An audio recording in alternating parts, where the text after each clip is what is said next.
game. You all play tic-tac-toe. So you know you have to align 3 crosses or 3 circles. Well, there is one way of playing for the computers, is to play against itself many random games.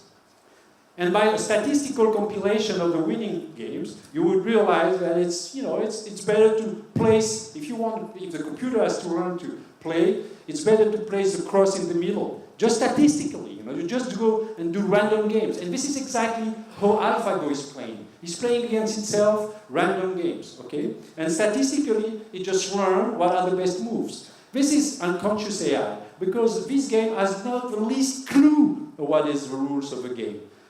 You know, you could play this game exactly, you could play the tic-tac-toe exactly like the Go, or exactly like the chess. It's different, and excuse me for this slide, it's not going so well. It's different. What I'm teaching to my students, the first thing I'm teaching to my student when I'm teaching AI is the min-max algorithms. And the min-max to play the tic-tac-toe is a bit different. Whoa! The min-max is a bit different.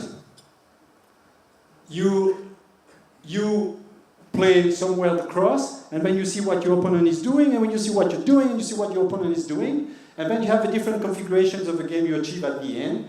And then what is really important, if you put an evaluation, you put a score on this configuration. And you know how you have to put a score? You need to have some expertise of the game. So you need some human expertise in order to put a score. This is where humans play a key role, you know. And this is how the Deep Blue machine beat it. Kasparov playing chess. We needed human expertise. For the AlphaGo, you don't need any human expertise. If you want, AlphaGo is this way, and Deep Blue, the chess player, is this way.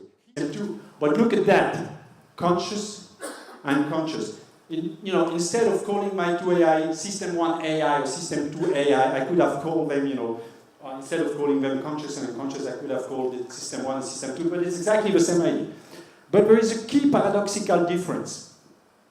We human beings, we try to rely as much as possible on System 1, the unconscious one, because we're pretty good. When we do driving, we don't think about driving. When we bike, we don't think about biking. So we try to rely as much as possible on unconsciousness. But once we have a problem, once we meet a situation that we're unexpected, that we didn't expect, then we have to become conscious. We have to become conscious in order to resolve the problem. You know, I'm trying to understand, I normally click those things unconsciously, but since I have that problem, I try to understand what's going on, and so I make some conscious reasoning in order to deal with that problem. So once you're faced with an unpredictable or surprising event, you have to become conscious, okay? And this is a way to explain the jump between unconscious and conscious in human being.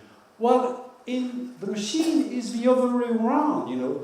We are attending a situation where AI used to deal with conscious machine when the problem was easy, but now that the problem becomes complicated, they try to rely as much as possible on unconsciousness machine. You know, facing this complexity, they need a lot of data and a lot of unconsciousness. So the machine is becoming more and more unconscious for dealing with complexity, while in exactly the same situation, for dealing with complexity in general, maintains to increase its consciousness. So the problem with machine consciousness, I only see one problem. Well, it's okay. This does, you know, it works perfectly well, this unconscious machine. But there is one big problem. It's an unconscious machine. So it can't self-explain. It can't explain what it's doing. And can we accept to put an unconscious machine, a machine which is not able to explain why it takes that decision? Well, no big deal for playing Go. You know, you play Go, you don't have to explain why you make this move. But it's different when you put an autonomous drivers, or when you have a software piloting a drone that's going to kill a soldier.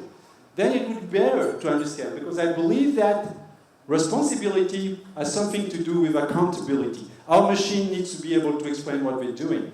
By relying more and more on unconscious software, we're losing this self-explanation possibility. And this is one of the most worrying situations that we're facing today. Thanks for your attention.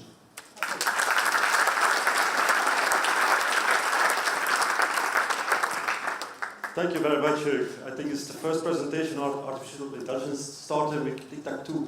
It's a very good explanation about conscious and unconscious IT, artificial intelligence, where man tend to lead to conscious and machine just the other way. It's a very interesting topic.